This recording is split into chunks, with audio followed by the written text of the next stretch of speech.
Di sini kami dari kelompok, saya lupa kelompok berapa, tapi intinya kami di sini akan membahas chapter 18. Ada saya, Muhammad Aswas Karikman Tirta, dan rekan saya ada Mbak Rizky Tri Yuniarti. Jadi teman-teman, di chapter 18 ini fokusnya kita akan bahas short term finance and planning. Jadi kalau di bab-bab sebelumnya kita banyak diskusi masalah bonds ataupun apa namanya kemarin untuk financing juga lewat equity. Nah sekarang kita balik lagi nih ke chapter-chapter awal kalau teman-teman ingat tuh ini banyak nanti kontennya isinya terkait cash itu sendiri, gimana pengaturan cash itu sendiri, serta ngebahas terkait seputaran di networking capital seperti itu. Untuk subbab pertama akan coba dibahas oleh Mbak Rizky, silakan. Terima kasih sebelumnya izin dulu Pak, saya nggak open kamu karena kameranya problem. Oke, malam teman-teman semua. Eh, untuk tracing cash dan networking capital ini, eh, kita akan mencoba mendalami tentang perubahan komponen cash dan networking capital yang terkait dengan keputusan pembiayaan jangka pendek. Fokusnya nanti adalah pada kegiatan operasional jangka pendek perusahaan dan juga dampaknya terhadap cash dan working capital. Current asset sendiri mencakup cash dan other asset yang diharapkan dapat diubah menjadi cash dalam waktu 1 tahun. Biasa disajikan dalam neraca berdasarkan tingkat likuiditasnya. 4 item utama yaitu ada cash dan setara cash, kemudian surat berharga, ada accounts receivable dan inventory. Sedangkan untuk current liability adalah utang jangka pendek yang harus dibayar dalam waktu 1 tahun. Kemudian ada accounts payable, expense payable, dan juga notes payable. Next. Oke, ini ada beberapa persamaan basic untuk balance sheet identity. Net working capital ditambah fixed asset sama dengan long term debt ditambah equity. Dan persamaan kedua ada net working capital sama dengan cash ditambah other current asset dikurangi current liabilities. Ini kalau kita substitute bisa mendapatkan persamaan yang ketiga yaitu cash sama dengan long term debt ditambah equity ditambah current liabilities dikurangi current assets other than cash dan dikurangi fixed asset. Jadi di sini bisa kelihatan bahwa beberapa aktivitas bisa meningkatkan cash dan beberapa yang lainnya bisa mengurangi cash. Next. Oke, ini ada beberapa source of cash dan uses of cash yang terdapat di buku. Untuk source of cash sendiri ada increasing long-term debt, contohnya borrowing over the long term. Kemudian berikutnya ada increasing equity, termasuk di dalamnya selling some stocks. Kemudian ada increasing current liabilities, contohnya adalah getting a 90 days loan. Kemudian decreasing current asset other than cash, misalnya adalah menjual inventory secara cash. Kemudian decreasing fixed asset, cara contohnya adalah menjual saham properti. Untuk sisi satunya ada uses of cash, itu kebalikannya yaitu decreasing long term debt itu contohnya paying off long term debt. Kalau tadi borrowing, sekarang paying. Kemudian decreasing equity, ini artinya kita repurchasing some stock. Kemudian decreasing current liabilities, ini juga membayar. Yang satu yang tadi kita dapetin pinjaman, kita bisa dibayar. Kemudian ada increasing current asset other than cash, misalnya membeli beberapa inventory. Kemudian berikutnya ada increasing fixed asset. Kalau dilihat di sini, kedua list ini saling kebalikan ya. Contohnya menerbitkan obligasi jangka panjang itu akan meningkatkan cash, setidaknya sampai uang tersebut dibelanjakan. Kemudian sisi satunya membayar obligasi jangka panjang akan mengurangi cash. Seperti yang disebut Aris tadi, ini awal-awal banget ya. Kalau aktivitas yang meningkatkan cash disebut sources, kalau yang mengurangi disebut uses of cash. Di daftar ini kita melihat bahwa sumber cash selalu melibatkan peningkatan akun kewajiban atau ekuitas atau penurunan akun aset. Penurunan akun aset berarti kita telah menjual atau melikuidasi aset tersebut. Dalam hal ini berarti kita mendapatkan cash ya, berarti harus cash masuk. Kemudian uses of cash adalah kebalikannya, penggunaan cash yang melibatkan penurunan kewajiban dengan melunasinya atau peningkatan aset dengan membeli sesuatu. Yang artinya untuk membeli kita harus mengeluarkan cash. Oke, next. Oke, yang berikutnya adalah membahas tentang operating cycle dan cash cycle. Langsung berikutnya. Oke, operating cycle adalah periode waktu yang berlangsung mulai dari saat membeli persediaan hingga saat perusahaan menerima pembayaran dari penjualan persediaan tersebut. Hal ini melibatkan ada periode waktu yang dibutuhkan untuk menyelesaikan seluruh proses pembelian persediaan hingga menjualnya kepada pelanggan. Yang berikut ya ada AR period, receivable period. Itulah periode waktu yang diukur dari saat penjualan secara kredit dilakukan sampai dengan saat kas diterima dari penjualan tersebut. Dan rumus dari operating cycle sendiri adalah penjumlahan dari inventory period ditambah AR period. Next, ini ada contoh sederhana yang diambil dari buku One Day Collect Day Zero. Jadi misalnya kita membeli inventory sejumlah sebesar $1.000 secara kredit. Kita punya payment term ke supplier selama 30 hari. Boleh itu ngendap di kita, dan 30 hari kemudian, which is di D60, itu inventory tersebut sudah terjual secara kredit. Dan kita memberikan payment term ke customer itu selama 45 hari. Di sini operating cycle-nya berarti dari inventory period yang 60 ditambah AR period-nya itu payment term ke customer kita selama 45 hari. Jadi 60 tambah 45, 105 hari. Next. Oke, selanjutnya ada cash cycle. Cash cycle adalah waktu yang kita gunakan untuk membiayai inventory kita, atau bisa juga dia selisih antara saat kita menerima uang dari penjualan dan saat kita harus membayar inventory tersebut ke supplier. AP period, accounts payable period adalah waktu antara pembelian dan pembayaran inventory. Ini adalah payment term kita ke supplier. Untuk cash cycle sendiri, rumusnya adalah operating cycle dikurangi accounts payable period. Masuk ke contoh sederhana. Oke, masih sama seperti kasus yang tadi. Di sini berarti cash cycle-nya operating cycle ketahuan tadi 105 hari ya. Dan payment term kita ke supplier itu 30 hari. Jadi cash cycle-nya adalah 75 hari. Artinya apa?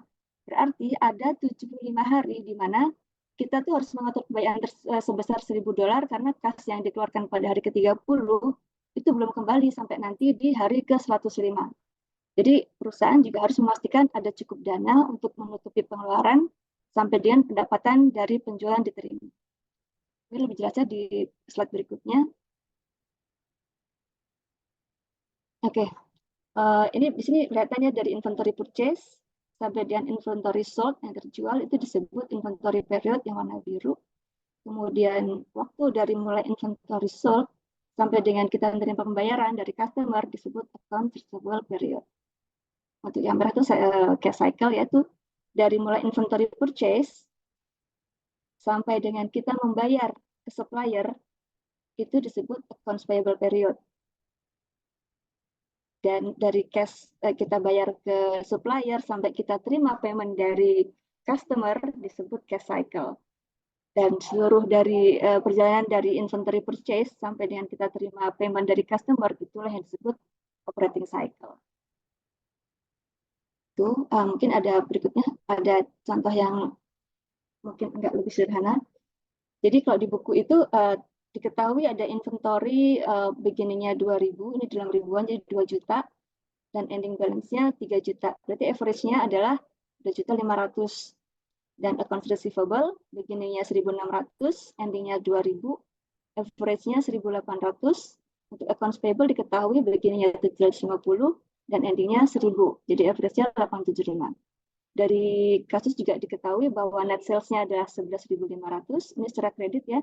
Kemudian ada cost of goods sold-nya, COGS-nya 8.200. Untuk tahu operating cycle, kita hitung dulu inventory turnover.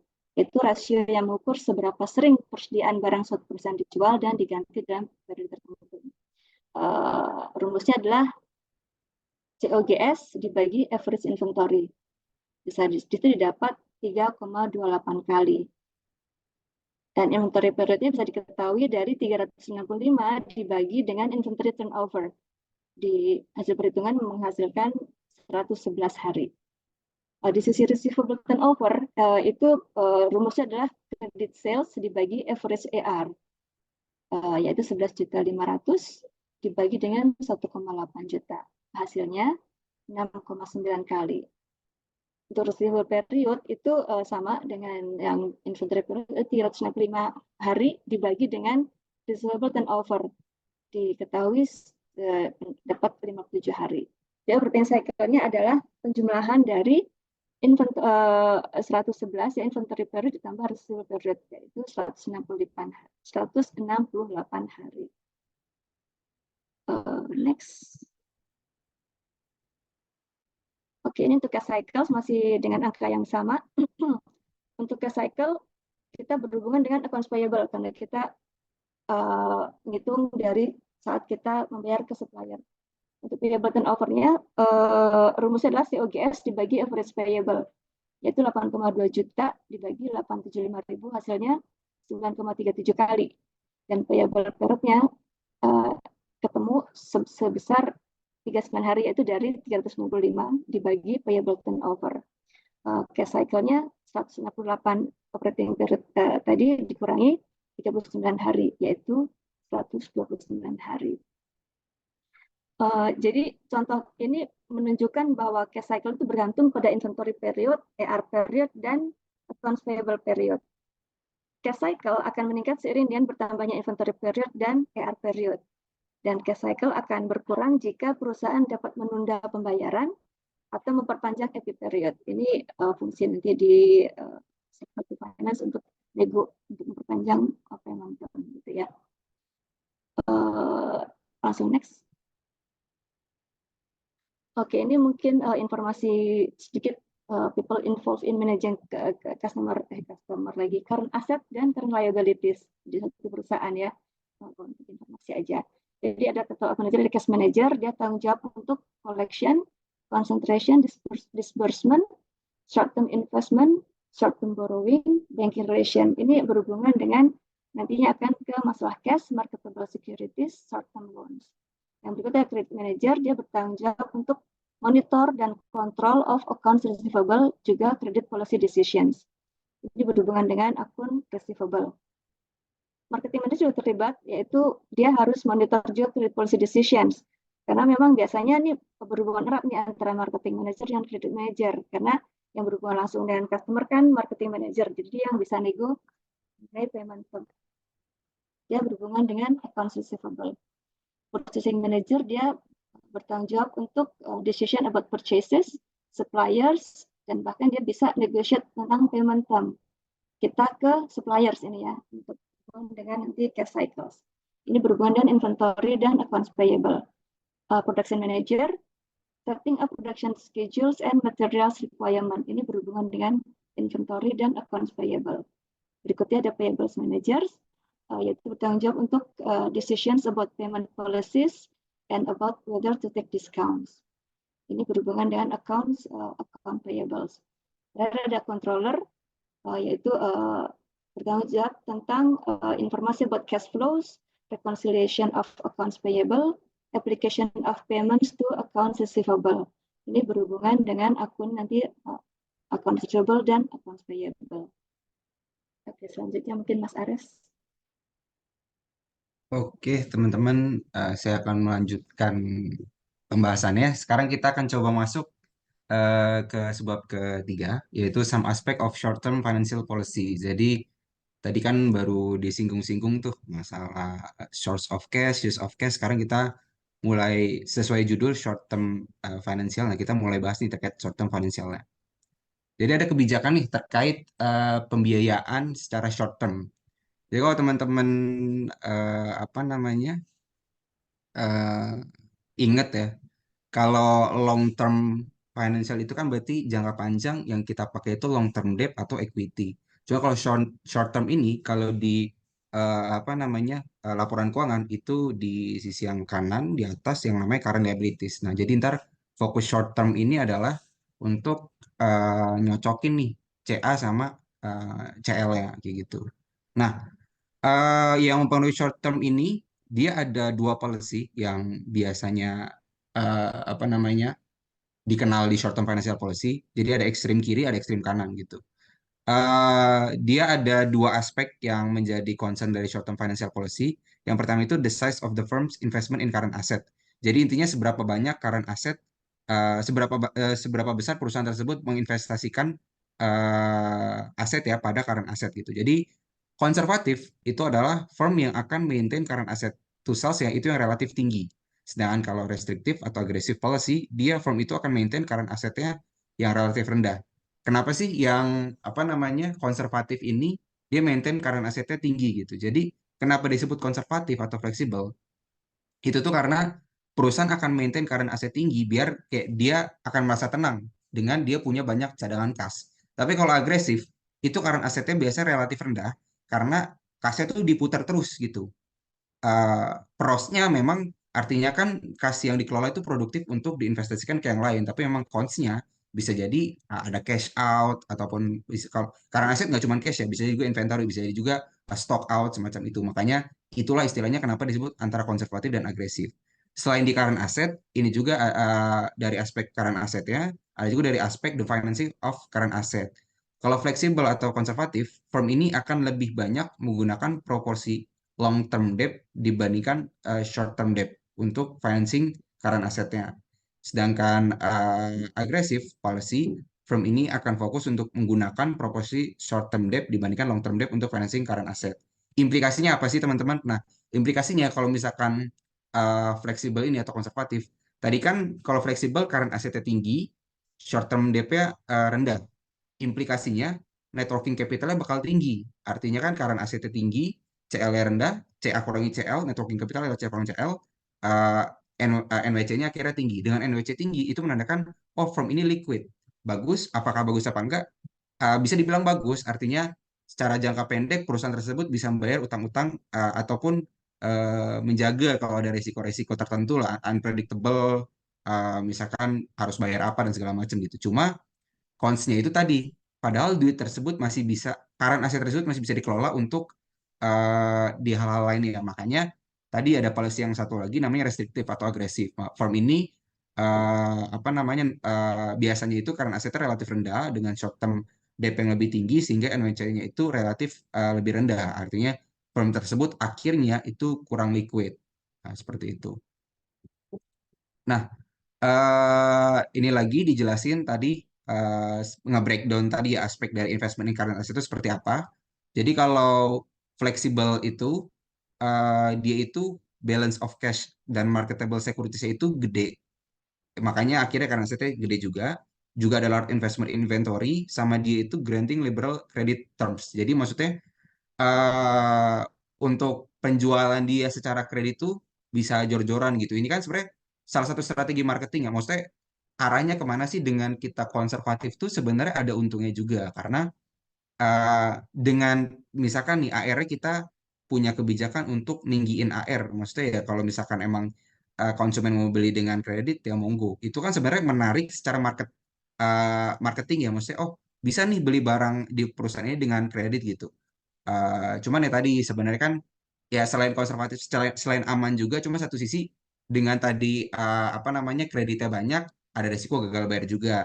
Ambil contoh juga misalkan inventory kalau kebanyakan juga holding cost-nya untuk nyimpen inventory itu besar juga. Jadi sebenarnya walaupun konservatif dilihat secara general itu aman tadi ya kayak oh dia liquid banget terus juga karena asetnya gampang nih. Oh untuk apa namanya membiayai utang jangka pendeknya aman banget. Cuman tetap ada resikonya guys. Jadi kayak misalkan tadi inventory itu juga bisa ada resikonya kalau misalkan pengelolaannya nggak baik, AR pun ada resikonya kalau ternyata piutangnya tidak tertagih kayak gitu. Restriktif itu kebalikannya, dia lebih sedikit cash dan marketable securities-nya, small investment inventory, uh, terus juga bisa jadi dia nggak nerima air sama sekali. Satu sisi artinya pengelolaan current asset itu diputar terus untuk hal-hal yang lebih produktif bagi si firm ini bisa untuk investment ke fixed assetnya dan segala macam gitu. Cuma cons-nya dengan dia yang punya apa namanya kayak misalkan ini small investment inventory artinya kalau sewaktu-waktu tiba-tiba ada permintaan besar apa namanya firm itu nggak bisa menyanggupi. Kalau firm nggak bisa menyanggupi, ujung-ujungnya kan dia akan loss goodwill ya. Kayak, wah ternyata pas mau cek toko ini nggak ada mulu nih barangnya, ya udah saya ke toko sebelah. Artinya kan bisa jadi kemungkinan lost sales dan lost customer juga seperti itu. Nah, sekarang kan tadi kan sisi ekstrim kiri dan kanan. Sekarang gimana sih cara kita nentuin optimal level dari current asset yang dimiliki oleh perusahaan? Nah, ada yang namanya carrying cost. Kalau teman-teman ingat yang kita pelajari di manajemen operasi kemarin, carrying cost ini adalah cost yang akan naik seiring dengan peningkatan investment di current asset.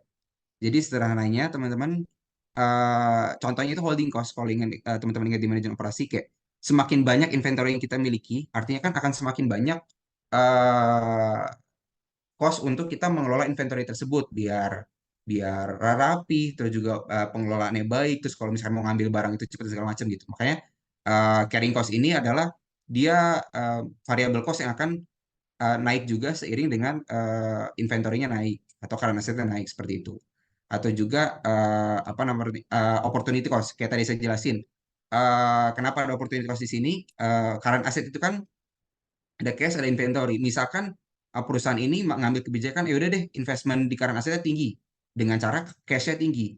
Cash tinggi, oke kita merasa aman. Tapi ada opportunity cost di situ karena cash yang mengendap tadi sebenarnya bisa kita alokasikan untuk project-project yang lebih menguntungkan NPV-nya seperti itu. Itu makanya di sini carrying cost termasuk opportunity cost juga. Nah, kalau shortage cost ini adalah cost yang akan apa namanya seiring turun jika investment in current assetnya naik gitu.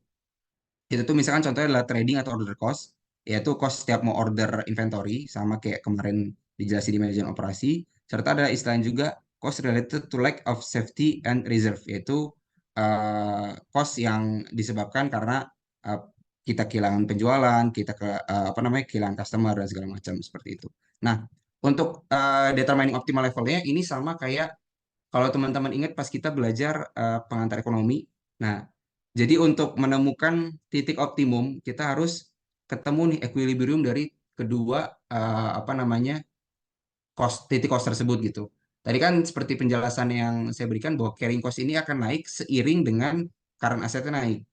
Makanya di garisnya lurus ke kanan atas. Sedangkan kalau shorted cost itu tuh dia akan menurun seiring dengan current assetnya makin banyak gitu. Nah, ya sesuai di teori pengekon dan juga Matdas tuh, saat ada pertemuan dua titik tersebut dia akan menemukan titik optimum atau di mana titik optimum tersebut akan menyebabkan minimum point dari total cost yang ada. Jadi jumlah current asset akan berada pada titik optimal saat total cost yaitu carrying cost dan shorted cost berada pada titik minimumnya yaitu pertemuan antara kedua cost tersebut. Nah, disinilah nantinya yang bakal uh, apa namanya semacam alternatif buat si firm tersebut. Oh, berarti firm tersebut harus memaintain karena asetnya di titik yang ini gitu. Nah, untuk flexible cost ini arahnya itu uh, flexible cost ini akan efektif saat carrying cost itu lebih rendah dibandingkan shorted cost. Jadi kan flexible policy ini kan fokusnya adalah investment di current asetnya tinggi. Makanya kalau misalkan ternyata carrying cost atau holding costnya tadi itu rendah, makanya dia efektif sebenarnya untuk apa namanya pakai dengan model yang seperti ini, pakai flexible cost. Cuman kalau misalkan ternyata carrying cost-nya itu tinggi untuk apa mengelola inventory-nya gitu, mengelola inventory dari firm tersebut tinggi, kayak di contoh kanan, maka disarankan untuk pakai restriktif karena dia akan lebih titik optimumnya akan ketemu saat di titik ini gitu kalau dengan restriktif. Intinya kayak gitu. Nah, untuk alternatif financing policies for current asset ini tadi ya. Kalau tadi kan kita bahas terkait investment in current asset ya. Nah, sekarang kita bahas terkait untuk bagaimana cara nge-financing atau kita pendanaan untuk si current asset itu sendiri. Nah, kondisi idealnya, ini kondisi ideal based on book, short term itu akan dibiayai oleh short term asset akan dibiayai dengan short term debt. Makanya short term asset sama dengan short term debt. Long term asset itu akan dibiayai oleh long term debt plus equity. Makanya dengan short term asset sama dengan short term debt, makanya ntar net working capital sama dengan nol karena CA-nya kurangi CL karena mereka jumlahnya sama, hasilnya nol. Sebenarnya bisa dilihat dari grafik ini teman-teman. Ini based on buku sih. Dia penjelasan itu misalkan ada penjual gandum ya. Nah, gandum ini tuh akan dibeli saat masa panen. Jadi saat dibeli saat masa panen itu, of course dengan utang. Tadi ya, current asset itu dibeli dengan uh, current liabilities. Jadi saat gandum tersebut dibeli dengan utang, ini inventory-nya tinggi nih. Tapi seiring berjalan waktu itu akan terus turun karena sambil berjalannya waktu gandum tersebut berhasil dijual oleh si penjual gandumnya, tapi hasil jualan tersebut langsung dibayar juga untuk bayar utang. Jadi akan ketemu titik lagi di sini, balik lagi dia beli gandum lagi terus, makanya dia agak curam gitu ya, kayak apa namanya, ya curam lah istilahnya. Terus yang menyebabkan curam ini adalah kenapa? Karena current asset sama dengan short term debt. Nah kalau untuk fixed assetnya sendiri, apa namanya, di kondisi ideal itu dia akan selalu naik gitu dengan investment. Jadi semakin apa namanya, operasi bisnisnya itu berjalan, bisnis tersebut juga akan mulai investasi terus ke fixed asset agar tetap bisa berkembang. Karena idealnya kalau ini adalah growing company, dia juga akan investasi ke fixed asset seperti itu. Nah, tapi real world-nya nggak seperti itu, nggak securam itu. Real world-nya adalah current asset ini belum tentu akan drop ke nol karena seiring peningkatan sales, maka akan juga ada permanent investment pada current asset. Maksudnya apa sih? Jadi permanent current asset ini adalah minimum current asset yang akan dipertahankan oleh perusahaan. Disebutnya permanen karena levelnya konstan. Nanti apa namanya? Biasanya sih permanent current asset ini gambaran contoh gampangnya kayak gini teman-teman. Kayak misalkan teman-teman jualan apa ya? Gandum lagi lah, jangan gandum, gas LPG gitu. Kan nggak mungkin teman-teman benar-benar kayak nyentuh nol terus baru beli sabrek gitu. Itu kan idealnya kan seperti itu ya untuk menghemat carrying cost juga sebenarnya dan juga trading cost. Cuman idealnya kan nggak bisa seperti itu. Kalau teman-teman ikut manajemen operasi pakai the lead time, selalu ada level konstan yang dijaga. Jadi saat current aset turun di level tertentu, ini baru dia akan restock lagi. Makanya di real world itu tuh gambarnya akan bergelombang kayak gitu. Jadi apa namanya, untuk maintain current asset itu tidak sesimpel oh nyampe nol baru beli lagi, enggak gitu. Pasti dia akan bergelombang sesuai dengan kebutuhan dan juga apa namanya, tren yang sedang terjadi. Jadi seperti penjelasan di sini, perusahaan yang tumbuh akan memiliki total asset requirement terdiri dari current asset dan long term asset untuk menjalankan bisnis secara efisien. Nah, total asset requirement itu berubah karena ada tiga hal. Yang pertama, tren pertumbuhan. Yang kedua itu adalah variasi musiman atau seasonal variation around the trend dan unpredictable fluctuation. Misalkan penjual payung tadi, kalau musim hujan, dia tuh cenderung akan banyak untuk menyetok payungnya. Cuman kalau musim kemarau, biasanya tuh stok payungnya lebih sedikit, kayak gitu. Makanya nggak semerta-merta benar-benar bisa curam seperti contoh yang di ideal case. Jadi dia emang agak lebih fluktuatif karena biasanya firm ini akan membuat semacam kontingensi lah, kayak jaga-jaga untuk kejadian-kejadian tertentu. Nah, di alternative financing policies for current asset ini juga, kalau misalkan konteks contoh ekstrimnya itu policy F, itu yang fleksibel tadi. Nah, pada flexible policy ini, firm ini dia akan memiliki marketable securities yang besar. Lagi-lagi kalau teman-teman masih ingat tadi, kalau fleksibel ini arahnya current asetnya tinggi.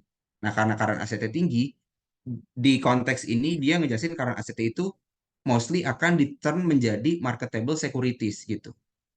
Jadi kalau teman-teman fokusnya ke yang garis merah ini, jadi misalkan dari sini ya, ini tuh artinya yang biru ini tuh marketable securities-nya. Jadi misalkan karena aja di sini, cuman perusahaan tersebut udah mulai ngeliat nih, oh kayaknya kebutuhan inventory akan naik nih karena udah kayaknya perlu untuk penjualan secara cepat. Oh, kayaknya company saya perlu nyetok inventory. Nah, marketable securities itu akan di-turn menjadi inventory. Makanya perlahan-lahan nih current asetnya naik ke sini sesuai dengan total asset requirement. Nah, saat naik sorry, sesuai dengan long term financing. Jadi saat naik ke sini tuh marketable securities itu investasikan, sorry, dijual dulu, terus diberikan ke inventory.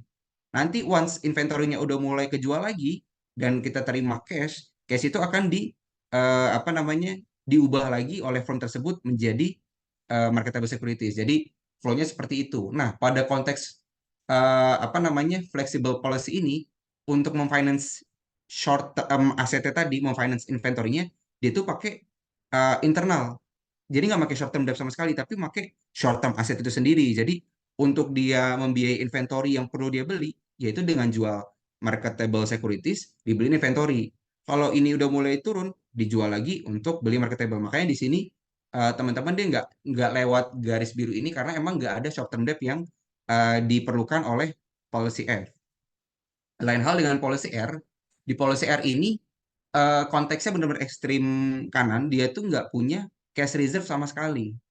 Jadi karena nggak punya cash reserve sama sekali, dia itu benar-benar bergantung pada short term financing. Jadi apa namanya, once memang dia butuh inventory, dia naik. Nah, pengisian ini itu tuh pakai short term debt. Cuman saat inventory-nya peran kejual, ya udah dijual, dijual, dijual untuk membayar short term debt tadi. Nah, dengan ekstrim kanan ini, perusahaan tersebut memang jatuhnya tidak memiliki cash reserve sama sekali dan benar-benar bergantung dengan apa namanya short term debt. Nah, jadi mana sih kira-kira financing policy yang benar-benar bagus gitu? Sebenarnya nggak ada jawaban pastinya, karena ada beberapa pertimbangan tadi. Ada tiga pertimbangan untuk menentukan nih kira-kira kebijakan mana yang cocok untuk perusahaan yang nanti teman-teman kelola gitu. Yang pertama adalah cash reserve. Jadi semakin tinggi surplus cash ini sebenarnya kan makin kecil kemungkinan risiko gagal bayar utang jangka pendeknya ataupun kekurangan dana cash out saat ada memang emergency gitu. Cuma perlu diingat juga walaupun kita ngerasa safe, tapi tadi kalau misalkan case-nya banyak itu juga, kadang itu menjadi indikator nih bahwa firm tersebut tidak mampu mengelola uangnya secara efisien. Selain itu juga ada maturity hedging. Ini tuh biasanya firm ini mencoba untuk mencocokkan antara financing maturities dengan asset maturities. Maksudnya apa sih? Jadi biasanya normalnya itu perusahaan akan mikir nih, oh kalau current asset akan aku biayain dengan current liabilities deh. Cuman kalau ini adalah fixed asset atau long term asset, aku akan coba biayain dengan long term debt dan equity. Jadi biar apa namanya return dari current asset yang diinvestasikan itu bisa bantu untuk membayar uh, tadi dengan kita pembiayaan yang tadi gitu. Nah, kalau relative interest rate ini ngejelasin sebenarnya short term interest rate ini biasanya akan lebih rendah daripada long term interest rate. Makanya secara rata-rata kalau kita pakai long term itu biasanya akan lebih mahal biayanya dibanding kita memakai dengan short term debt seperti itu. Nah, untuk mengatasi uh, apa namanya dua polisi ekstrim tadi, ini ada istilahnya compromise approach. Jadi dia itu arahnya ngambil jalan tengah. Jadi ngambil jalan tengahnya itu adalah perusahaan ini tuh punya cash reserve, tapi nggak full cash reserve yang banyak banget kayak flexible policy. Tapi kayak ya in the middle yang benar-benar eh, apa namanya si eh, perusahaan ini ngerasa oh ya udah deh cukup di sini aja kayak gitu. Nah, kalau teman-teman lihat di sini, jadi saat misalkan lagi lesu nih, emang lagi nggak butuh inventory yang banyak, itu tuh perusahaan akan investasikan kelebihan dana tersebut ke marketable securities. Tapi once ternyata inventory-nya butuh untuk dibeli, sebelum perusahaan ini pakai short term debt, dia akan ngejual dulu marketable securities yang mereka punya. Jadi saat dijual dan ternyata setelah dijual uangnya masih nggak cukup, barulah dia naik ke sini untuk minjem short term debt. Jadi saat short term debt udah nyentuh titik atas lagi, akhirnya kan inventory mulai kejual tuh. Oke, inventory kejual, kejual, kejual, kejual. Nah, sampai di titik short term debt sudah lunas, tapi inventory masih nyisa. Nah, hasil penjualan inventory sisanya akan diinvestasikan kembali ke marketable securities. Jadi ini sebenarnya lebih ke arah yang mencari jalan tengah lah dari kedua policy yang tadi ekstrim kiri dan ekstrim kanan. Nah, untuk praktisnya atau prakteknya di dunia internasional itu gimana sih? Jadi ini kami coba ngeriset dari website apa ini National Bureau of Economic Research. Jadi di sini itu pada tahun 1960 ini based on books juga sih sebenarnya. Cuman grafik ini kami cari dan akhirnya ketemu memang bahwa di kisaran 1960 ini perusahaan itu tadinya itu tinggi di ini kan networking capital itu total aset ya. Artinya networking capital itu adalah CA dikurangi CL. Nah, based on book CA perusahaan dulu tuh 40% tuh isinya CA semua. Sorry, 50% itu isinya current asset semua. Dan current liabilities itu di angka 20%. Tapi ternyata seiring berjalannya waktu, current aset perusahaan itu mulai turun ke angka 40% dan current liabilities itu naik ke angka 30%. Di sini artinya kan perusahaan yang tadinya itu NWC-nya tinggi, artinya dia liquid banget di 1960, itu mulai berangsur-angsur itu NWC-nya rendah. Di sini kan sebenarnya kalau tadi kita lihat berarti mereka udah nggak konservatif dong. Mereka nggak main aman, tapi mereka agresif dengan mengelola kas-kas yang mereka punya untuk investasi ke proyek-proyek yang memang menghasilkan gitu. Makanya di sini kita bisa melihat bahwa dari tren tersebut menunjukkan ke arah secara generalnya itu industri tersebut udah mulai mengarah kepada restrictive short term policy seperti itu. Oke. Nah, sekarang saya coba lanjut ngejelasin the cash budget. Nah, ini sebenarnya akan menjadi topik yang banyak banget eh, di inti chapter ini ya teman-teman ya. Jadi cash budget ini lagi-lagi financial manager ini kan fokusnya juga selain untuk memilih apa namanya menghitung NPV tadi ya, memilih project mana yang kira-kira menguntungkan bagi company. Jangan lupa juga untuk mengurus daily day to day duit juga itu urusan financial management kalau teman-teman ingat di chapter-chapter awal gitu. Nah, salah satu tools yang bisa dipakai financial management manager ini adalah the cash budget. Jadi cash budget ini adalah forecast of cash receipt and disbursement for the next planning period. Jadi intinya di cash budget ini from a financial manager itu akan forecasting. Jadi kira-kira pemasukan kas berapa, pengeluaran kas berapa. Sebenarnya kalau teman-teman yang biasa jadi bendahara, apa namanya normalnya familiar dengan istilah kas masuk dan kas keluar. Cuman agak upgrade sedikit dari bendahara tersebut adalah di cash budget ini dilakukan juga yang namanya forecasting gitu. Jadi dengan forecasting ini bisa jadi alat utama untuk short run financial planning. Jadi manajer ini bisa mengidentifikasi kira-kira kebutuhan jangka pendek itu untuk apa aja dan kira-kira misalkan oke kebutuhan jangka pendek ketahuan. Terus oh di Q3 ini ada sisa cash banyak nih. Artinya kan ada opportunity yang bisa dipakai nih.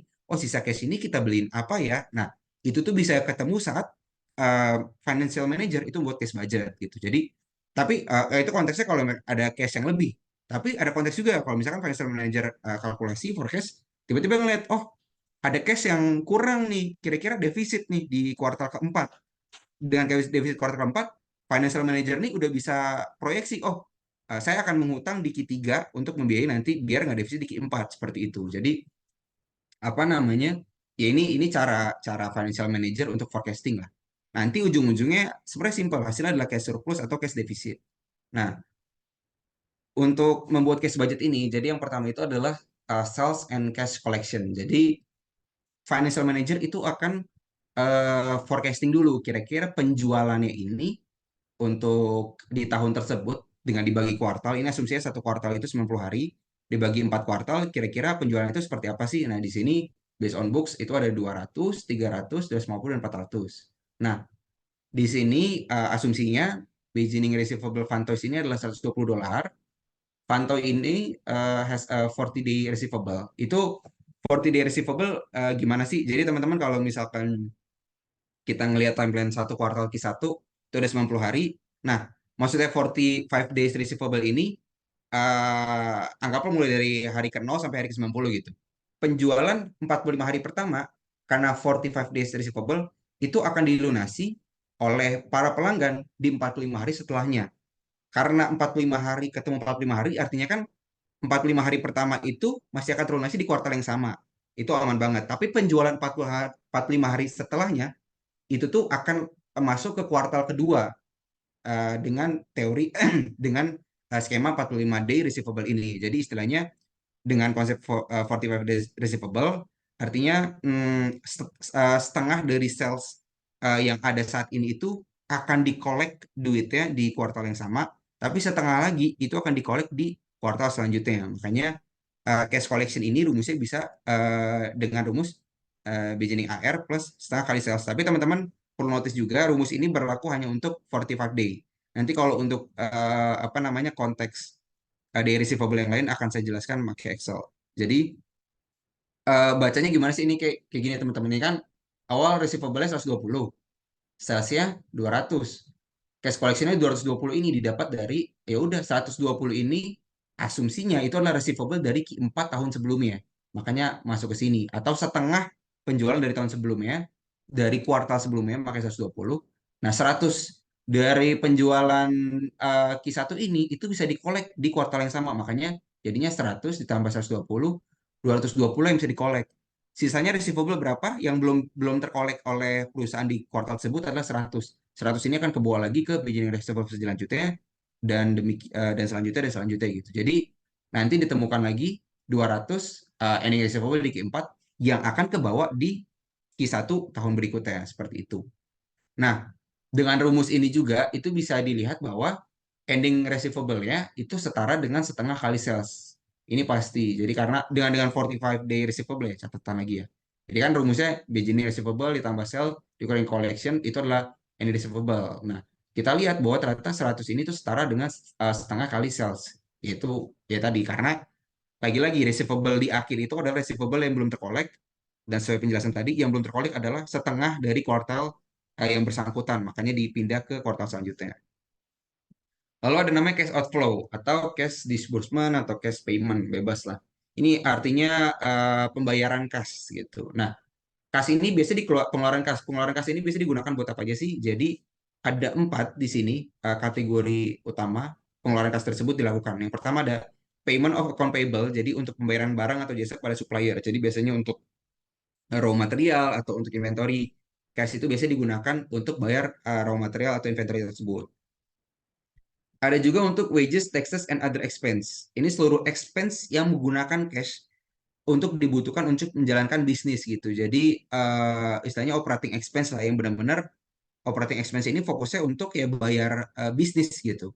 Cuman teman-teman perlu notice juga ingat di operating expense itu kadang ada istilahnya depreciation atau juga ada amortization. Nah, itu harus dikeluarin teman-teman karena depreciation ataupun amortization memang di income statement itu pengurang, tapi kalau konteks di sini karena kita lagi bahas cash, sedangkan expense tadi itu non cash, makanya itu tidak termasuk dalam other expense. Makanya kalau nanti ada keterangan terkait depreciation itu harus dikeluarkan. Nah, cash juga dibayar untuk capital expenditures atau pengeluaran cash untuk membeli long term asset. Jadi ini banyak kita bahas pas kita bahas NPV, IRR segala macam itu kan konteksnya sebenarnya pilih project. Nah, itu jatuhnya capital expenditures gitu. Terus terakhir adalah long term financing expense yaitu pengeluaran cash terkait pembayaran bunga pada long term debt dan pembayaran dividen kepada shareholder. Jadi apa namanya? Ini arahnya itu lebih ke untuk bayar-bayar bunga jangka panjang dan juga bayar dividen kepada para shareholder. Itu yang biasanya di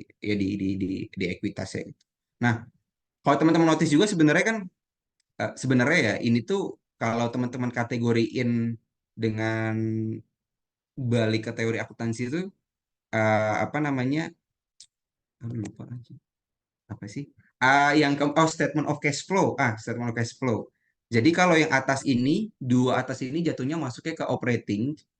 Nah, kalau yang ini itu jatuhnya masuknya ke investing, yang ini tuh jatuhnya masuknya ke financing. Jadi sebenarnya nggak jauh-jauh dari situ gitu loh, pembagian kategori ini. Nah, lanjut lagi.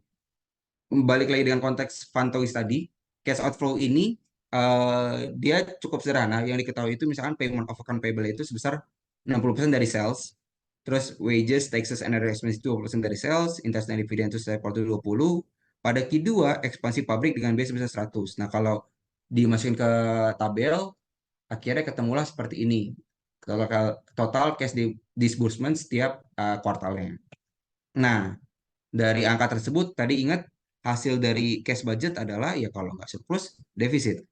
Nah, saat ketemu nih cash collection, cash yang berhasil dikolek dari penjualan dan juga receivable, itu dikurangi dari seluruh cash disbursement, itu per kuartalnya ada cash inflow dan juga ada cash outflow. Q2 ini kayak anomali kan, dia 110 sendiri. Ini memang anomali karena ternyata 110 ini akibat dari perusahaan beli capital expenditure, kayak gitu. Makanya ada 110 pengeluaran lebih besar. Nah, pada asumsi case ini, di sini Fanto ini anggapannya punya beginning cash itu $20. Jadi dia punya cash awal $20 dan dia punya kebijakan untuk dana minimum yang harus perusahaan jaga itu duitnya sebesar $10. Nah, $10 ini biasanya dana minimum ini buat apa sih? Biasanya itu konteksnya dana minimum tadi untuk kalau misalkan ada unforeseen contingency atau forecasting error. Jadi biasanya untuk mengantisipasi nih kalau misalkan ternyata forecast forecast ini kan masih apa ya, ramalan ya. Kita belum tahu sales ini beneran naik, beneran sesuai segitu, atau ternyata bisa lebih bagus, atau ternyata bisa lebih buruk gitu. Jadi dengan kita punya cash reserve tadi, ini bisa untuk jaga-jaga nih kalau ada hal-hal di luar prediksi kita untuk mendanai apapun biaya emergensi yang ada gitu. Nah, dari tabel ini sebenarnya dapat kita apa namanya bisa kita lihat. Jadi misalkan ini cash inflow-nya 40 ya. Beginning cash balance-nya 20. Ditambah jadi 60. Cuman karena dia punya syarat minimum 10 itu harus tetap ada, makanya dia punya surplus 50. Nah, yang lari ke beginning cash balance di kuartal kedua itu adalah endingnya ya. Jadi jangan teman-teman jangan terkecoh 50 ini tuh untuk ngelihat sebenarnya surplus yang dimiliki setelah dikurangi cash balance itu berapa seperti itu. Ini 60 terus dikurangi 110. Ternyata ending cash balance itu minus 50. Nah, di sini biasanya manajer tuh akan mulai notice, wah, kurang nih duit nih di kuartal 2. Disinilah baru mulai masuk tuh ide-ide untuk cari alternatif. Oh, kayaknya harus pakai short term debt. Nah, di sini sih nanti biasanya financial manager akan mulai kalkulasi. Nah, saat minus 50 dibawa lagi, ternyata cash inflow-nya tinggi. Oh, ternyata positif lagi, aman. Tapi memang secara ending cash balance aman, tapi tidak sesuai dengan kebijakan yang mengharuskan minimal minus 10. Artinya sebenarnya perusahaan tersebut masih defisit nih secara kebijakan cash-nya. At the end setelah di total ternyata oh ini minus 20 nih defisitnya pada tahun tersebut. Nah, tanpa adanya financing maka defisit ini akan dibawa terus menerus. Disinilah baru financial manager akan notice oh berarti butuh nih untuk short term debt kayak gitu. Nah, tadi udah saya jelasin juga net cash outflow terbesar ini terjadi di Q2 karena adanya capital expenditure makanya dia anomali sendiri. Dan saya jelasin juga tadi sales forecast ini masih merupakan asumsi aktualnya bisa lebih bagus atau lebih buruk dari prediksi. Hah. Nah, sebelum masuk ke short term borrowing, di sini saya coba akan menjelaskan teman-teman contoh Excel yang sudah kami buat. Apakah terlihat? Terlihat, Res. Oke. Nah, eh, di sini kami coba bikin biar apa namanya teman-teman mudah pakai Excelnya. Jadi di sini ada beberapa asumsi yang teman-teman bisa isi. Kalau teman-teman masih ingat yang tadi saya bahas itu, sebenarnya kan dia dibaginya ada sales, cash collection, cash payment, dapat nanti net cash inflow, sama ada cash budget. Nah, untuk pengisiannya teman-teman cukup fokus di asumsi ini aja. Jadi nanti teman-teman isi nih misalkan, ya ini Excel yang kami buat tuh masih masih based on kuartal, jadi dengan asumsi satu kuartal 90 hari gitu. Nah, teman-teman tinggal ngerubah aja sebenarnya. Misalkan salesnya itu 300, 500, 400, seginilah misalkan gitu. Nah, ini tinggal langsung diubah aja di sini, ntar dia bakal otomatis langsung masuk ke sini. Cuman yang ingin saya jelaskan itu contohnya adalah tadi yang saya jelasin kan arahnya lebih ke 45 days ya. 45 days tadi kuartal yang sama itu akan dibayar setengah kuartal yang sama tersebut, setengah penjualan dari kuartal tersebut akan dibayar di kuartal yang sama, setengahnya lagi akan dibayar di kuartal selanjutnya. Nah, kalau misalkan yang dikasih di contoh soal itu adalah 0 days. Ini nggak muncul teman-teman. Nah, kalau 0 days itu artinya tidak ada account receivable sama sekali. Kalau tidak ada account receivable sama sekali, berarti penjualan tersebut di kuartal yang sama itu akan dibayar di eh, di kuartal yang sama. Ini misalkan saya ambil contoh 300 nih, teman-teman. Nah, 300 ini biar mudah saya bikin ini deh 0 dulu biar kata. Nah, saya ambil salesnya itu 300. Kalau misalkan pakai 45 days, cash collection itu 150, artinya setengah dari penjualan ini. Cuman kalau misalkan ini saya bikin 0D, artinya tidak ada account receivable sama sekali. Cash yang di collection adalah sesuai sales forecast yang bersangkutan. Artinya pada kuartal tersebut tidak ada sama sekali uh, AR gitu. Jadi emang langsung di collect. Jual, pakai cash jual, dapat cash jual, dapat cash kayak gitu. Cuman kalau misalkan uh, 90 days, itu berarti hasil penjualan dari 300 ini akan lari ke akan dikolek di kuartal selanjutnya. Jadi misalkan ini saya 300 tapi akan di collection itu 300 di periode selanjutnya seperti itu. Nah, kalau ini oke itu untuk yang tadi cash collection. Nah, kadang ada variasi juga nih untuk payable period. Jadi ini di latihan-latihan soal yang tadi sih. Jadi kalau payable period ini tuh arahnya kalau misalkan apa namanya biasanya kalau untuk logika payable ini tuh biasanya mereka tuh akan membeli barang ya atau order barang tersebut, order inventorinya itu dari Q1 atau periode sebelumnya. Makanya di sini ada asumsi place order on next projected sales gitu. Jadi saya ambil contoh di sini misalkan payable period itu 90 days ya dengan konteks apa namanya?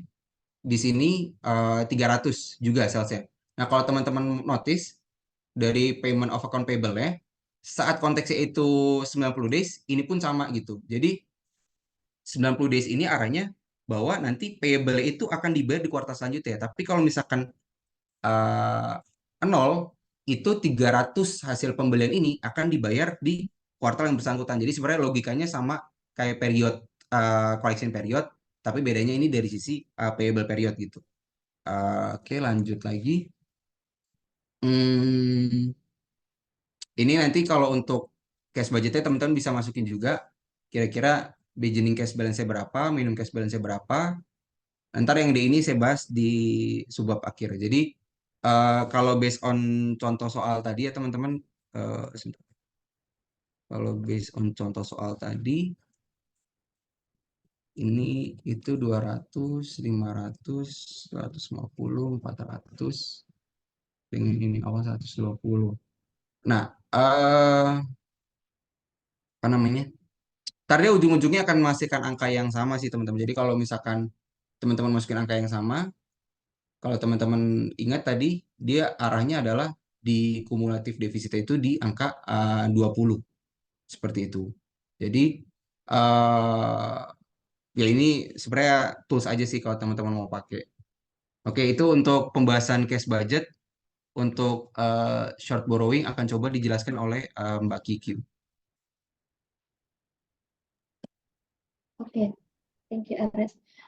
Dari case-case yang udah dibahas sama Ares sebelumnya itu kan ada si Vantoys ini di Q2 tidak dapat memenuhi perkiraan arus cash keluar pada kuartal 2 gitu ya, sebanyak 60 kalau nggak salah tadi. Jadi gimana sih mereka untuk biaya kekurangan tersebut gitu? Itu tergantung pada ini apa namanya kebijakan keuangan mereka. Meskipun ada opsi yang mengajukan long term debt, tapi kita akan fokus ke yang short term borrowing. Ya ada dua macam gitu, ada unsecured loan dan secured loan. Ya unsecured tanpa jaminan gitu ya. Jadi ada line of credit yaitu perjanjian pinjaman jangka pendek dari bank. Di sini dibagi dua lagi yaitu committed sama non committed. Kalau committed itu berarti bank memiliki komitmen untuk menyediakan dana yang diperlukan sesuai dengan perjanjian sebelumnya. Biasanya melibatkan biaya komitmen yang dibayarkan oleh perusahaan kepada bank. Ini kisarannya sekitar 0,25% dari total dana yang disepakati per tahun. Dan selain itu juga ada interest rate yang biasanya ditetapkan mengikuti suku bunga bank, ditambah persentase tambahan dan suku bunga ini biasanya berfluktuasi.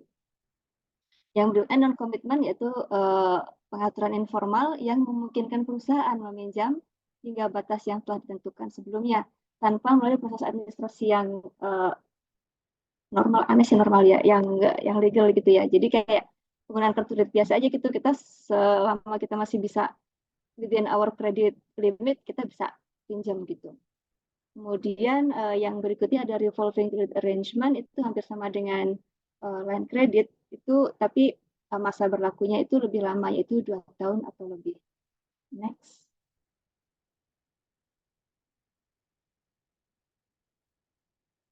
Oke, di buku juga ada disebut namanya compensating balance, yaitu sejumlah dana yang harus disimpan oleh peminjam di rekening bank, itu sebagai syarat untuk mendapatkan pinjaman atau fasilitas kredit dari bank tersebut atau lembaga keuangan yang lain ya.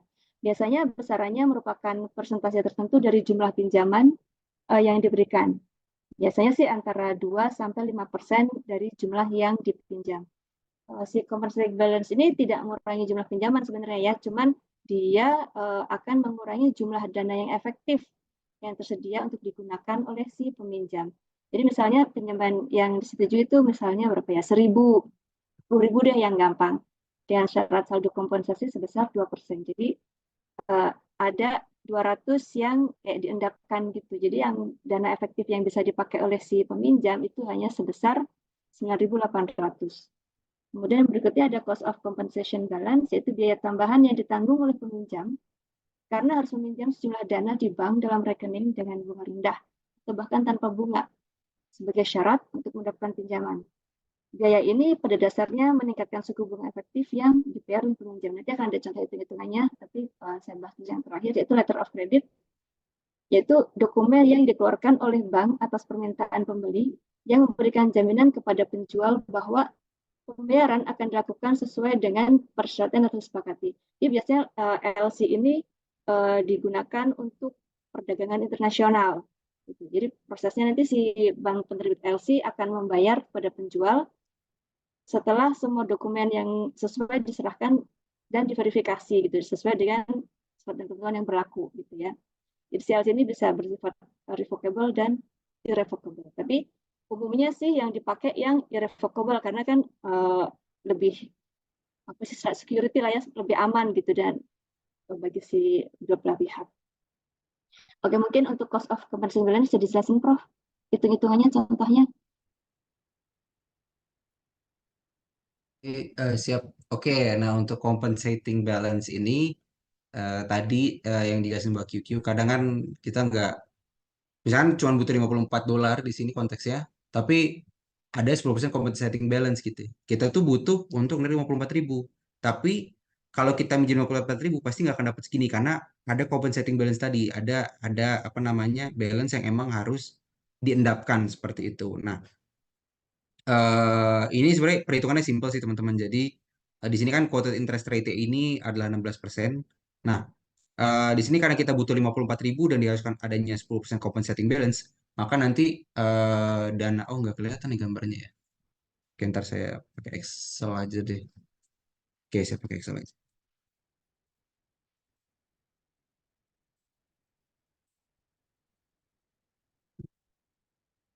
Oke, nah, ini konteksnya tadi. Jadi dia butuh 54.000 nih teman-teman.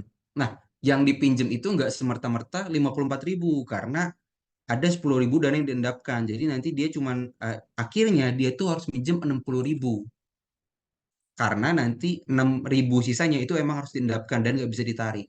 Jadi kalau emang dia pure butuh 54.000, itu rumusnya itu adalah ini amount needed atau ya duit yang emang dibutuhkan.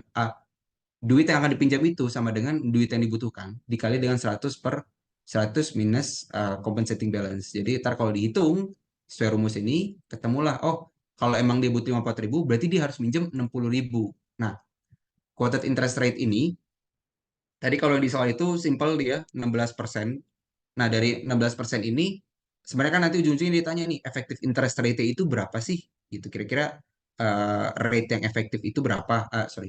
Rate yang benar-benar dibayar itu berapa? Kan sebenarnya oh di sini sih tulisannya 16%. Apakah perusahaan tersebut benar-benar bayar bunga sebesar 16%? Nah, setelah dihitung 16% karena sekarang itu dana yang dipinjam itu bukan 54.000 tapi 60.000 yang harus dipinjam, makanya dia bayar bunga sebesar 9.600. 9.600 kalau dibagi dengan dana yang seharusnya yang hanya akan didapatkan yaitu 54.000, karena sebenarnya oke dia minjem 60.000 kan tadi saya jelasin nggak bisa full 60.000 diambil, makanya rumusnya itu akhirnya interest untuk menemukan periodic interest dia adalah 1.600 dibagi 54.000 atau interestnya 17,78. Sebenarnya kalau ini konteksnya annually, ini udah hitungannya adalah effective interest rate. Cuman di sini teman-teman, Excelnya di sini kami coba buat kalau misalkan rate yang diketahui itu berbeda, misalkan rate yang diketahui itu adalah 0,4, tapi rate itu eh, monthly. Nah, bunga yang dibayar per bulan itu 384. eh, Interest rate secara periodik yang benar-benar dia bayar dari kebutuhannya dia itu artinya 0,71 gitu karena kalau apa namanya karena dia itu membayar bunga segini padahal duit yang dibayarkan 54 duit yang akan dibayar 54.000 makanya periodic interestnya 0,71 tapi kalau dihitung efektif interest rate-nya dia arahnya akan in total in tahunan efektif interest rate-nya 8,8. Nah teman-teman kalau pakai tools ini silakan ntar tinggal ngerubah aja di duit yang kira-kira akan ditarik itu berapa, compensating balance-nya berapa, misalkan 5% doang, dana cadangannya itu tadi akan otomatis, dan rate-nya itu berapa gitu. Kayak ini misalkan 0,64% monthly, atau teman-teman pengen 5% tapi eh, apa namanya, quarterly. Nah, ntar dia akan otomatis menghitung efektif interest rate itu berapa. Dan teman-teman harus notice ya, kalau efektif interest rate ini adalah annual. Sorry, efektif. Jadi in a year itu kira-kira bunga yang dibayar itu berapa? Nah, segini gitu. Emang misalkan ini nih, ini kelihatan, oh murah nih 5% per bulan. Tapi ternyata dalam 1 tahun dia tuh sebenarnya bayarnya sampai 22%. Padahal kalau dilihat-lihat kayak murah doang gitu 5%. Makanya jangan ketipu. Misalkan kayak tadi suka ada iklan-iklan, oh bunganya rendah kok, cuma 0,8 misalkan per bulan gitu. Cuman ternyata 0,8 per bulan ini apa namanya? Kalau dihitung efektif interestnya sampai 10% per tahun. Itu kan sebenarnya tinggi banget gitu. Jadi teman-teman harus notice juga. Ingat terkait interest rate ini, quoted ini akan beda dengan efektif interest rate yang akan teman-teman bayarkan. Seperti itu. Oke, silakan dilanjut Mbak Ada Kyuki. mumpung lagi di Yes, sini ya. coba di andai kata compensating balance-nya 0% deh. Boleh Pak. Coba Bentar. Ya, itunya bikin tadi angkanya 1% lah. satu Ya 16 persen. persen nggak apa-apa. Annually Pak. Annually coba. Nah, jadi kita bisa lihat bahwa antara quoted interest rate sama effective annual rate-nya jadi sama ya. Hmm, Kita coba kalau D3-nya pakai angka 12%, 12% juga. Jadi kita bisa buktikan bahwa karena compensating balance itulah yang membuat mengapa effective annual rate-nya lebih tinggi relatif dibanding quoted interest rate-nya. ya Pak. Ya, Ya tapi kalau gitu, yang akhirnya 1% saja, pakai 1%. Jangan 5 deh, 1%. 1% dia Langsung mulai naik ya terbukti, Pak. langsung berbeda antara si quoted interest rate-nya sama si effective annual rate-nya. Oke, Oke, baik deh. siap. Kan. Oke, makasih Kasih. Pak. Yuk. Oke, boleh dilanjutkan Mbak QQ. Oke, oke berikutnya secured loan ya atau pakai jaminan ya. Eh, Salah satu caranya adalah menjaminkan accounts receivable. Itu metode pembiayaan di mana perusahaan menggunakan account receivable-nya sebagai jaminan untuk mendapatkan dana tunai dari lembaga keuangan atau bank gitu ya, memberi pinjaman ini. Hal ini memungkinkan perusahaan untuk meningkatkan likuiditas dan memenuhi kebutuhan modal kerja tanpa harus menunggu kita mendapatkan pembayaran dari customer. Ini juga ada dua macam, jadi ada assigning sama factoring. Yang assigning ini adalah perusahaan menjaminkan AR kepada si bank gitu katakanlah, tapi untuk tanggung jawab menagih tetap di si peminjam gitu. Jadi emang benar hanya apa eh, mengajukan sejumlah AR tersebut gitu. Untuk factoring receivable itu perusahaan menjual AR kepada perusahaan pembiayaan dengan diskon. Dalam metode ini, si perusahaan pembiayaan akan bisa mengambil alih hak untuk menagih piutang dari pelanggan itu. Jadi kita udah, si perusahaan ini udah kayak lepas aja gitu. Ini risikonya emang apa namanya lebih ke customernya kali ya. Jadi ada pihak ketiga lagi untuk nagih gitu. Jadi si yang ambil risiko juga si perusahaan yang mau dipinjaman ini karena dia akan nagih nanti. Untuk berikutnya ada PO financing, yaitu metode pembiayaan di mana perusahaan mendapatkan dana untuk memenuhi purchase order dari pelanggan. Ini biasanya small sampai medium firm karena dia mungkin dapat orderan banyak gitu, tapi dia tidak cukup dana untuk memulai proses produksinya gitu. Jadi dia akan melampirkan CPO yang apa dia dapat dari orderan dari si customer ke lembaga keuangan gitu. Jadi dia akan dapat sejumlah uang yang dia butuhkan. Untuk faktor ini kayaknya ada hitung-hitungnya juga ya, Pak Suhu, Pak Prof. Mungkin bisa dibantu lebih jelas mungkin. Oke, terima kasih Mbak QQ. Jadi kalau untuk factoring ini tadi seperti yang dijelasin, kalau assigning itu masih tanggung jawab si firm, cuman kalau factoring ini, ntar yang lagi ini yang beli receivable gitu. Nah, untuk factoring ini itu ada cost-nya. Jadi asumsinya misalkan diketahui penjualan secara kredit itu ada 500.000, average account receivable-nya 50.000. Nah, firm ini akan faktor receivable-nya dengan diskon 3%. Artinya firm tersebut akan membayar interest $0,03 untuk setiap 0,97 AR yang dijualnya. Ditanyanya efektif annual rate-nya berapa? Nah, ini kami coba ada jadi 4 tahap. hitung receivable turnover, average collection period, terus ntar ketemu interest rate per average periodnya, terbaru ketemu APR, untuk kalau emang ditanya konteks nyari APR, atau bisa langsung nyari EAR juga gitu. Nah, ini untuk Excel-nya kayak gini teman-teman. Nah, ini tadi misalkan kredit salesnya 500.000, average airnya apa namanya 50.000, diskonnya 3%. Receivable yang ketemu itu adalah credit sales dibagi average AR. Artinya ini in a year ya. Artinya penjualan selama setahun itu berhasil ditagih 10 kali. Dalam setahun tuh ada 10 kali penagihan seperti itu. Nah, rentan waktunya itu kalau di apa dari 10 ini diubah menjadi hari itu menjadi 36,5 hari. Jadi jarak dari itu receivable menjadi ditagih itu adalah selama 36,5 hari. Nah, untuk mencari interest rate per average collection period ini adalah yaitu diskonnya ini kan dia diskonnya itu 3%. Jadi dia rumusnya itu berarti 3% dibagi 97%. Jadi atas interest dibagi penjualan dari setiap AR ya. Jadi kan dia tuh bayar bunganya itu 3%, tapi dia nanti akan nerima duit 97%. Makanya nanti rumusnya itu adalah 3 dibagi 97 kayak gitu. Itu rumusnya. Atau kalau diskonnya 5% berarti 5 dibagi 95. Karena dia bayar bunga 5%, duit yang diterima 95. Seperti ini. Ini saya samain dulu dengan soal. Nah, dengan diskon 3%, annual percentage rate ini kalau dihitung dia rumusnya itu adalah nanti tinggal dari oh ya, teman-teman perlu notice juga bahwa interest rate ini dia satuannya adalah per average period, artinya interest rate itu adalah sebesar 3,09% per 36,5 hari gitu. Eh, ka- jadi makanya ini teman-teman harus notice ini tuh pengalinya bukan kali 12, tapi pengalinya itu adalah dari receivable turnover karena satuan periodenya itu adalah 36,5 days. Kayak gitu, bukan bulat satu month. Kalau satu month baru kali 12, cuman karena ini 36,5 days itu merupakan 10 hari 10 hari untuk mencapai satu tahun, makanya dia pengalinya itu adalah dikali 10.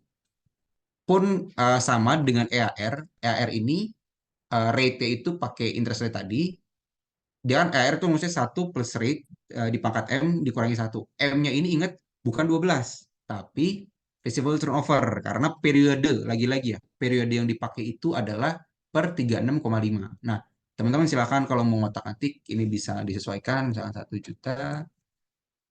Nah, ntar dia ya otomatis lah untuk apa namanya, menentukan gitu. Ini kalau 500 ribu. Oke,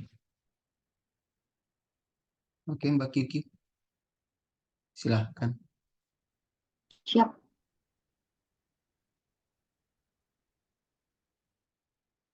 Oke, contoh dari secured adalah inventory loan, yaitu pinjaman jangka pendek untuk pemulihan inventory.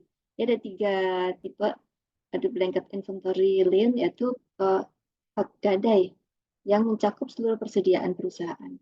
Ini berarti kreditur memiliki hak terhadap semua barang dalam persediaan jika debitur atau peminjam gagal memenuhi kewajibannya gitu. Jadi kalau misalnya dia nggak bisa bayar, berarti ya udah persediaannya hilang. Itu akan diambil alih oleh si peminjam. Salah, yang memberi pinjaman. Oke, berarti trust receipt mekanismenya di mana peminjam memegang persediaan tertentu dalam apa sih mutual trust gitu ya untuk memberi pinjaman. Jadi kayak misalnya di showroom mobil gitu kan ada yang minjemin apa satu mobil gitu ya itu kan apa namanya nggak jadi barang itu digunakan sebagai hasil pinjaman untuk biar kembali pinjaman. Jadi ya kayak gitu. Berikut ya saya. Kemudian field warehouse financing yaitu bentuk pembiayaan di mana persediaan barang milik perusahaan disimpan di gudang yang dikelola pihak ketiga yang bertindak sebagai penjaga gudang. Jadi persediaan ini digunakan sebagai jaminan untuk mendapatkan pinjaman dari si pihak bank atau lembaga keuangan. Next. Oke, ini kayaknya belum ada di slide yang kita kirimkan. Ini tambahan other sources, yaitu ada 2 macam, commercial paper sama trade credit. Commercial paper adalah surat utang jangka pendek yang diterbitkan oleh perusahaan besar dengan peringkat kredit yang tinggi. Biasanya memiliki jangka waktu singkat hingga 270 hari. Jadi jika melebihi batas ini, perusahaan harus mengajukan pernyataan pendaftaran ke SEC, yaitu Securities and Exchange Commission di Amerika Serikat. Kemudian si trade credit adalah bentuk kredit yang diperoleh perusahaan dengan memperpanjang periode pembayaran hutang kepada suppliers, atau dengan kata lain, perusahaan memperpanjang waktu untuk membayar tagihannya. Biasanya dikerjakan oleh usaha kecil sih. Itu aja sih. Mungkin berikutnya, Mas Ares. Oke, kita masuk ke yang terakhir. Ini sebenarnya hitungannya menyambung yang Fantoi tadi. Tadi kan sebenarnya kita notice bahwa di akhir kumulatif defisit itu minus 20. Apa sih yang harus dilakukan oleh Fantoi gitu untuk biar dia nggak defisit gitu. Nah, yang harus dilakukan Fantoi di sini, ini asumsi Fantoi itu akhirnya mencoba pendanaan dengan short term debt yang punya interest rate 20% APR dengan quarterly basis gitu. Artinya dan juga asumsinya Fanto ini tidak punya short term debt di awal tahun. Nah, dengan 20% APR ini artinya per quarter itu dia interest rate itu sebesar 5%. Eh ini saya jelasin dari tabel ini sebelum masuk ke Excel. Jadi ya kalau teman-teman lihat nih, ini dari 20 dia dapat cash inflow 40, makanya ending cash balance 60, minimumnya tadi harus digaris 10, dia surplus 50. Di sini masih belum ngutang sama sekali. Nah, cash balance 60, oke, outflow tiba-tiba 110 nih. Nah, di sini udah mulai kelabakan nih. Ini kalau dihitung nih. Ya, kalau 60 kurangi 10 itu minus 50. Logiknya sebenarnya minus 50 biar nutup ngutang 50. Tapi kenapa diutangin 60? Karena di sini jangan lupa teman-teman mereka punya kebijakan dana cadangan minimum 10. Makanya dengan dia tadi selisihnya minus 50 harus ditambah juga dengan dana cadangan minimum yaitu minus 10.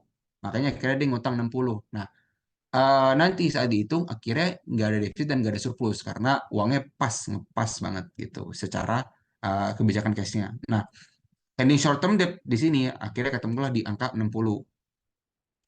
Dari 10 sisa cash balance-nya itu ditaruh ke Q3. Di Q3 ternyata ada cash inflow $55. Dari cash inflow $55 ini kan berarti total cash-nya itu 65. Utang kita 60. Logiknya untuk bayar ini kita cek nih. Kalau untuk dengan utang 60 dengan rate 5%, itu berarti dia harus bayar bunga $3. Ini tadi totalnya 65. Utangnya itu $60 ditambah $3, 63. Logiknya tadi kalau misalkan seluruh cash ini dibayar untuk bayar utang dan bayar interest, sebenarnya cukup.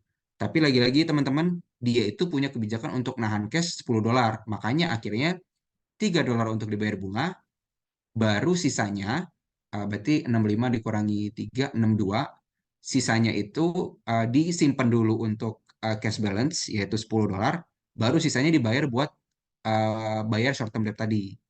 Makanya kalau dilihat di tabel bawah yang tadinya 60 utangnya udah dibayar 52 pokok utangnya, sisa $8. Suka ke sini. Nah, ending cash balance lagi-lagi sisa 10. 10 ini naik lagi ke kuartal 4. Di sini ternyata cash inflow nih, yaitu minus $15. Nah, selain ada cash inflow, ingat juga dia tetap perusahaan harus bayar utang. Karena tadi masih sisa 8. 8 dikali 5% dia harus bayar utang 0,4. Jadi karena dia sekarang posisi itu minus 15, terus juga dia ada utang bunga minus 0,4, berarti dia sebenarnya kan harus dia minus 15,4 ditambah 10 ini langsung saya sih ngeliatnya langsung di skip aja. Kenapa? Karena 10 ini udah asumsi karena ini kondisinya karena kondisinya defisit, 10 ini langsung asumsikan aja teman-teman untuk nambal di minimum cash balance. Jadi tinggal mikirin aja nih, oh outflow-nya minus 15. Terus juga ada outflow lagi untuk bayar bunga minus 0,4. Berarti harus ngutang lagi untuk nutup kedua ini, yaitu ngutang sebesar 15,4. Nah, makanya di sini secara apa namanya kumulatif ini aman karena 10 ini masih dijaga untuk cash balance. Tapi secara utang akhirnya nambah 15,4 dari yang periode sebelumnya 8 ditambah 15,4 total utangnya di 23,4. Nah, ini based on book. Di sini bisa dilihat bahwa ending short term debt di akhir adalah sebesar 8 plus 19,4 atau sama dengan 23,4. Hal ini juga setara teman-teman dengan kumulatif defisit pada tabel sebelumnya. Tadi kan di tabel sebelum itu kita tahu oh kumulatif defisit itu 20 ditambah dengan interest paid-nya itu yaitu di apa namanya interest PT itu di angka di 3 ditambah sama 0,4. Berarti 3,4 ditambah dengan 20, 23,4. Jadi eh, sebenarnya dari sini sih di buku tuh pengen nunjukin bahwa oh ending short term debt itu akan setara dengan defisit ditambah dengan interest paid yang dibayar oleh perusahaan untuk short term financial plan yang dia lakukan kayak gitu. Nah, insight-nya apa sih? Sebenarnya insight itu plan menggunakan short term debt ini membutuhkan biaya sebesar 3,4 untuk bunga sebelum pajak pada tahun tersebut. Nah, untuk menjadi masukan juga bagi Fantois untuk mencari alternatif karena sebenarnya bunga 5% per kuartal tadi pas kita coba cek-cek tadi pakai hitung-hitungan itu cukup mahal banget gitu untuk hitungan 5% per kuartal. Nah, alternatifnya bisa mengurangi expense tersebut. Untuk mengurangi expense 3,4 dolar ini yaitu dengan mempospon capital expenditure tadi yang emang berat banget 100 dolar di Q2 karena cash inflow-nya nggak nutup atau selain ngepospon kalau memang bisa di spread out atau dipecah ke masing-masing kuartal itu lebih bagus gitu biar di masing-masing kuartal tetap ada cash inflow. Nah, inilah gimana taktik dari financial manager. Nah, untuk pembahasan Excel ini biar saya tunjukkan. Ini saya juga tadi mau coba mungkin jelaskan ulang kali ya. Jadi kayaknya kalau collection period ini teman-teman tadi cukup paham ya kalau nol itu apa namanya 200 ini akan diterima cash collection 200 juga pada kuartal yang sama. Tapi kalau misalkan 90 days 200 ini akan diterima di Q2. Nah, kalau logic untuk payable period ini sama, cuman logiknya itu adalah order inventory itu biasanya projected itu based on sales selanjutnya gitu. Jadi misalkan di sini itu dia itu apa namanya projected Q2 itu di 300 salesnya nih. Kan stok inventory-nya harus dari sekarang toh gitu. Kayak tadi kalau teman-teman ingat apa namanya operating cycle dia itu order inventory dulu, setelah order inventory baru dijual. Makanya di sini asumsinya 60% dari inventory untuk penjualan di Q2 itu diorder dari Q1. Nah, dari 60% ini, nol itu artinya 60% tersebut dibayar pada kuartal yang sama, tapi kalau 90 artinya 60% ini akan dibayar di kuartal selanjutnya. Makanya kalau teman-teman lihat di sini eh, apa namanya saya kasih 100% nih. Misalkan dia isi 100%. Makanya di sini kalau teman-teman lihat nih ini kan salesnya itu berarti kan di Q1 si perusahaan ini order 300 sebenarnya, tapi baru dibayar di kuartal selanjutnya. Itu kalau 90 days. Sama lagi, di Q2 perusahaan tersebut order 250 untuk siap-siap jualan di Q3. Cuman dibayar itu ya di kuartal setelahnya seperti itu. Cuman kalau 0 days, dia itu arahnya akan langsung bayar di kuartal yang bersangkutan. Kayak gini, apa namanya? Ini kan dia order untuk persiapan Q1 itu dia order untuk persiapan Q2, yaitu sebesar 300. 300 itu dibayar di Q1 juga. Nah, ini termasuk apa namanya? Kebijakan firm lah. Dia pengen order berapa, percentage-nya, dan juga dia ingin membayar skemanya seperti apa. Nah, kalau saya kembalikan lagi ke eh, eh, eh, eh, hmm, ini. Ya, kalau saya balikin lagi ke konteks contoh soal, saya lupa soalnya apa. Bentar ya, teman-teman. Eh, biar mirip di buku, jadi teman-teman nggak gerak banyak juga dan enak sih jelasinnya sebentar. Ya, tadi berubah di mana ya? Oh, ini deh. Nah, oke. Jadi kalau ngelihat teman-teman, ini kan konteksnya dia itu defisit 20 dolar. 20 dolar ini defisit mesti dibiayain pakai apa nih? Nah, solusinya itu pakai short term debt. Nah, ini teman-teman bisa otak-atik nih untuk short term financial plan-nya, yaitu kira-kira perusahaan tersebut punya short term debt di awal nggak gitu. Kalau emang punya, masukin. Tapi kalau nggak punya sesuai contoh soal, itu dinolin aja. Nah, ini APR-nya bisa teman-teman ganti nih.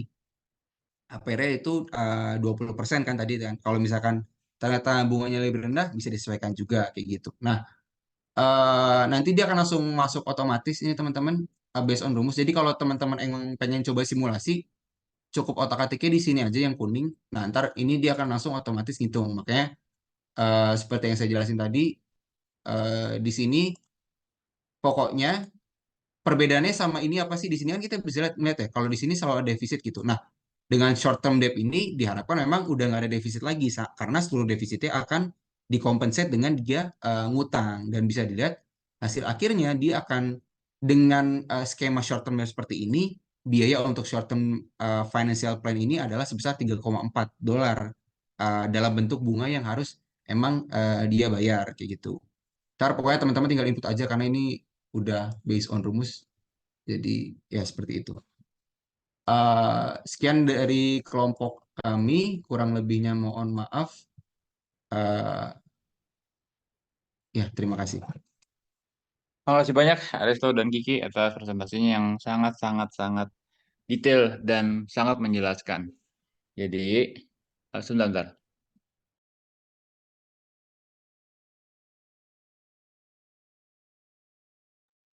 Oke, jelas ini Excel yang sudah kalian buat ini menjadi apa namanya? Menjadi ini kalian apa menjadi eh,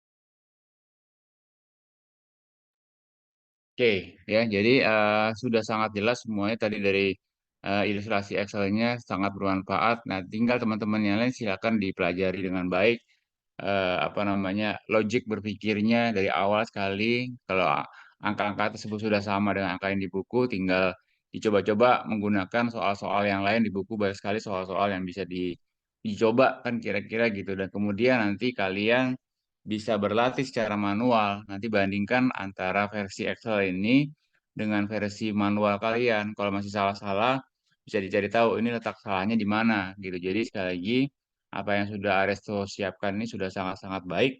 Saya apresiasi betul. Jadi apa namanya dengan demikian bisa dipakai sebagai alat untuk mengecek apakah jawaban manual yang akan kalian buat sesuai dengan soal yang diinput akan menjadi terbukti benar atau tidak kan kira-kira begitu. Tetap saja nanti ujiannya secara manual tapi dengan apa namanya dengan apa yang sudah kalian buat ini sangat bermanfaat buat ke yang lain juga. Bahkan nanti di tempat kerjaan sangat berguna. Nah, itu yang saya inginkan bahwa dengan simulasi Excel ini kita jadi bisa mengetahui semua angka-angka yang ada saja di buku bukan angka dari langit tapi bisa dikejar. Termasuk tadi bagian yang menghitung efektif cost of apa namanya interest rate-nya, baik yang APR-nya maupun yang annual effective rate-nya kan kira-kira gitu semua bisa dijelaskan dengan baik. Jadi kembali saya kira ini sudah menjadi penutup yang baik untuk ini apa namanya tidak ada kecuali tadi bagian sedikit di bagiannya Kiki ada penambahan itu ya satu halaman ya. Karena di Iya, betul. PPT yang saya terima masih belum ada Belum tapi di ada. sini ketambahan bagian commercial paper tadi perlu Ya, ditambahkan. ya, Em, ya. Memang itu bagian sifatnya kualitatif atau sifatnya pengetahuan umum. Kita nggak bisa memiliki apa namanya hitung-hitungan yang lebih jauh daripada itu. Jadi saya kira sudah sangat maksimal apa yang bisa kalian sampaikan terkait dengan ilustrasi tadi. Kalau absen saya kira hari ini sudah saya anggap absen semua hadir, tidak perlu di absen lagi termasuk yang sudah minta izin sama saya karena mengikuti acara pemilihan apa kontes ya. Jadi saya kira itu yang bisa saya sampaikan.